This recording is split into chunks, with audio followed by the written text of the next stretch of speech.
ব্যবসায় ক্রমাগত ক্ষতি হচ্ছে, লাভের মুখ দেখতে করুন এই টোটকা। ব্যবসায় ক্রমাগত ক্ষতি হচ্ছে, এই সমস্যা অনেক ব্যবসায়ীর মুখেই শোনা যায়। ব্যবসা ভালো চলার আশা সব ব্যবসায়ীর কামনা, কিন্তু অনেক সময় ব্যবসা খুব ভালো চলতে চলতে হঠাৎ মন্দা দেখা দেয়। ব্যবসায় ক্রমাগত ক্ষতি হচ্ছে, এই সমস্যা অনেক ব্যবসায়ীর মুখেই শোনা যায়। ব্যবসা ভালো চলার আশা সব ব্যবসায়ীর কামনা, কিন্তু অনেক সময় ব্যবসা খুব ভালো চলতে চলতে হঠাৎ মন্দা দেখা দেয়। এতে অনেকে মনে করেন যে ব্যবসায় নজর পড়েছে বা গ্রহের অশুভ প্রভাবে এরকম হচ্ছে। তবে এক্ষেত্রে মনে করা হয় ব্যবসার যে জায়গা বা যেখানে দোকান রয়েছে তার বাস্তু পরীক্ষা করে নেওয়া প্রয়োজন।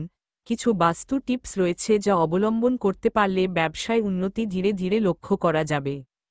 টিপস: ক্যাশবাক্সে, অর্থাৎ যেখানে টাকা রাখা হয় বা যেখানে ব্যবসার মূলধন জমা করা হয় সেখানে একটা লাল কাপড়ে কিছুটা মৌরি বেঁধে 23 দিন রেখে দিন।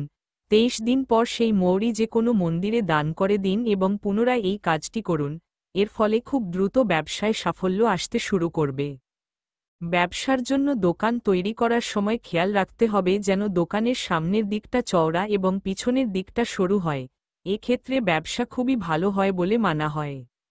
যেসব দোকানের চার কোণ থেকে দৈর্ঘ্য এবং প্রস্থ সমান হয় সেই ধরনের দোকানেও ব্যবসা খুবই ভালো চলে।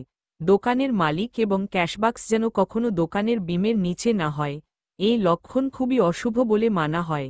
পণ্য বিক্রি করার সময় ব্যবসায়ীর মুখ যেন সর্বদা উত্তর দিকে থাকে, এতে আর্থিক স্থিতি হয়। দোকানের মুখ সবসময় পূর্ব এবং উত্তর দিকে হতে হবে, কখনো দক্ষিণ এবং পশ্চিম দিকে যেন না হয়। দোকানের দেওয়ালে বেশ কয়েকটা স্বস্তিক চিহ্ন এঁকে রাখতে হয়।